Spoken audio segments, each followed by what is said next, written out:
Jadi orang yang ikhlas, jadi ada orang dan tidak ada orang tetap sama.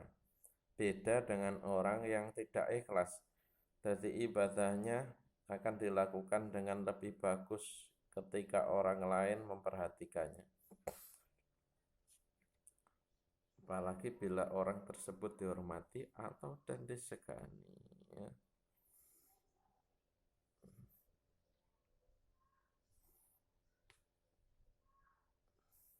Jadi orang-orang yang ikhlas itu benar-benar akan senantiasa dianugerahi oleh Allah pahala, bahkan bagi orang-orang yang ikhlas, amal-amal mubah pun pahalanya akan berubah jadi pahala amalan sunnah atau jadi wajib. Jadi enak jadi wong ikhlas itu. Jadi hal itu karena akibat niat yang bagus, niat yang kuat. Jadi berkaitan dengan niat ini, seorang ulama ahli hikmah berkata, jadi terkadang amal yang sedikit menjadi banyak oleh sebab niat, ya.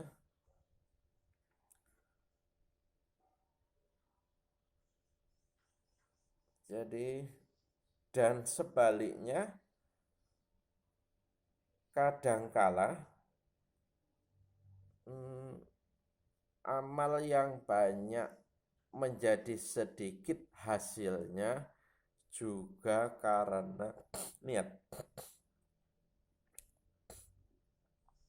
Pantaslah bila Yahya bin Abdi Katsir menganjurkan kepada kita jadi untuk senantiasa mempelajari dan mengetahui akan pentingnya niat. Jadi pentingnya niat ini dalam beramal. Jadi dia itu berkata, pelajarilah niat karena ia lebih menyampaikan kepada tujuan. Jadi pelajari niat karena itu lebih menyampaikan kepada tujuan daripada amal. Rasulullah Shallallahu Alaihi Wasallam sendiri menasihatkan kepada kita bahwa sesungguhnya amal itu tergantung dari niatnya. Dan bagi seseorang adalah apa yang ia niatkan. Maka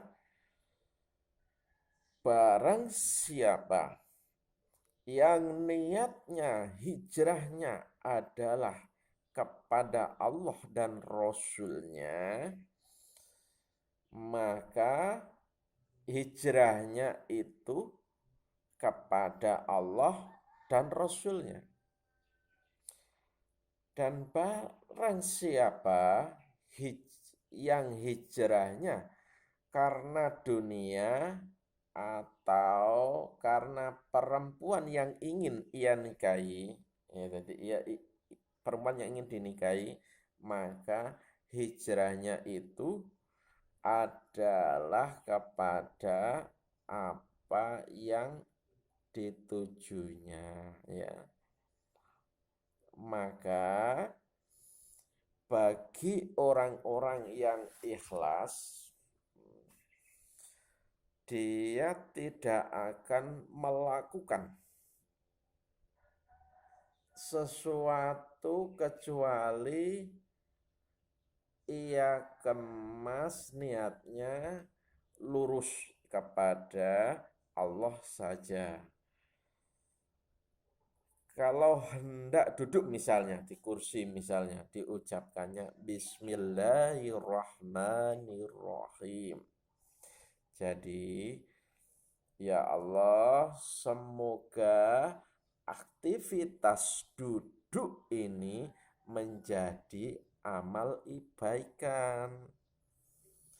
Lisannya yang bening senantiasa memuji Allah, ya.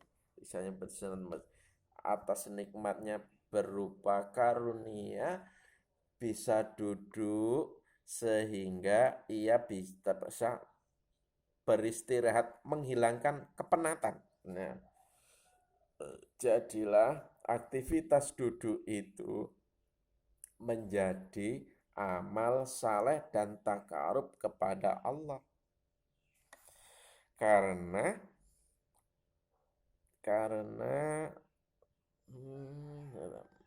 banyak pula orang-orang yang melakukan aktivitas duduk itu cara kasarane apa muspro, namun tidak mendapatkan pertambahan nilai apapunnya selain menaruh ya sepurane maaf pantat. Nah, pantat di kursi, tidak usah heran bila suatu saat Allah memberi peringatan dengan sakit ambeien atau bisul, terus sekedar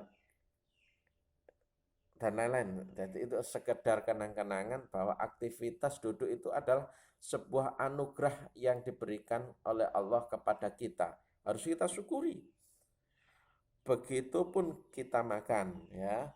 Sempurnakan niat dalam hati sebab sudah seharusnya di lubuk hati yang paling dalam kita meyakini bahwa Allah lah yang telah memberi makan tiap hari kepada kita, ya. Tiada satu hari pun yang luput dari pengawasan Allah, ya. Dari limpahan curahan nikmat yang banyak ini, ya. Kalau kita membeli sesuatu, perhitungkanlah juga, ya. Berarti perhitungan juga bahwa apa yang akan kita beli diniatkan karena Allah. Ketika membeli kendaraan, niatkan karena Allah. Karena menurut Rasulullah Shallallahu Alaihi Wasallam, kendaraan itu ada tiga jenis, ya. Yang satu kendaraan untuk Allah, kedua kendaraan untuk syaitan, ketiga kendaraan untuk dirinya sendiri. Apa cirinya? Kalau niatnya benar, dipakai untuk kemaslahatan ibadah, maslahat agama, maka inilah kendaraan untuk Allah. Tapi kalau sekedar untuk pamer, ria, ujub, maka inilah kendaraan untuk setan, ya. Sedangkan kendaraan untuk dirinya sendiri, misalkan kuda dipelihara, dikembangbiakkan, dipakai tanpa niat, maka inilah kendaraan untuk diri sendiri, ya.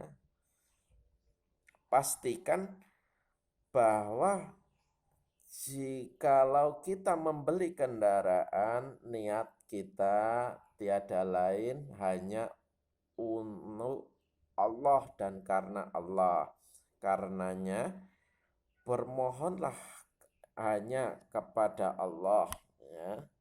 Bermohonlah kepada Allah, ya Allah, saya butuh kendaraan yang layak, yang bisa meringankan untuk menuntut ilmu, yang bisa meringankan untuk berbuat amal, yang bisa meringankan lam berjaga, jadi yang bisa menjaga amanah. Jadi subhanallah walhamdulillah wala ilaha illallah Allahu akbar, yang telah meniatkan seperti ini, maka bensinnya, sekok bekernya, tempat duduknya,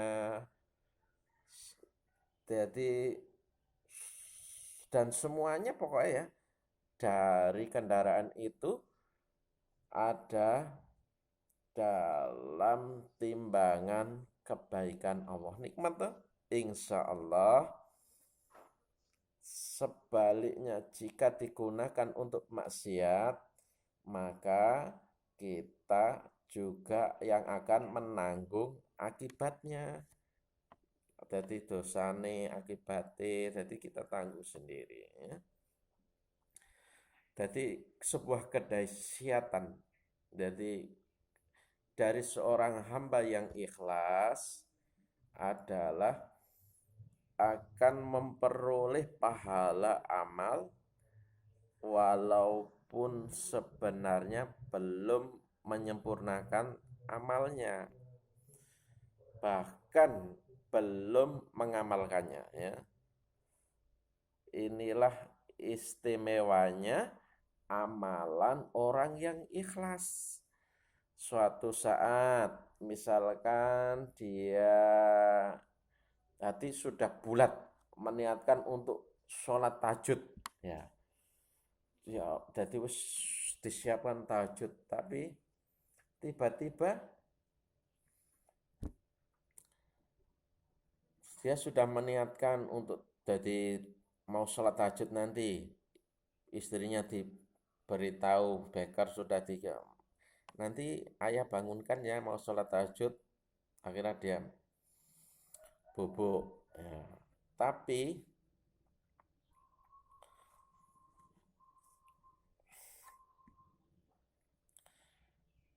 jadi berdoa dan tidur dia dengan niat akan bangun sholat tahajud ya. Sayangnya ketika terbangun ternyata sudah azan subuh. Bagi hamba yang ikhlas, justru dia akan gembira bercampur sedih.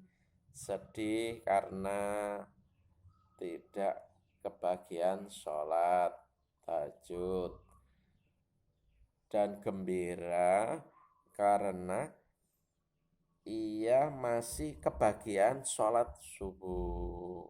Jadi pahala sholat subuh. Jadi bagi orang yang sudah bulat untuk belajar keikhlasan dari setiap apa yang akan dilakukannya, insya Allah bahagia dunia dan akhiratnya. Jadi semua apa yang dilakukan akan terasa nikmat manis dan akan menjadi pribadi yang sehat menyehatkan, tenang menenangkan, damai mendamaikan, sejuk mantap dan karismatik. Kami akhiri, bila ada salah, wassalamualaikum warahmatullahi wabarakatuh.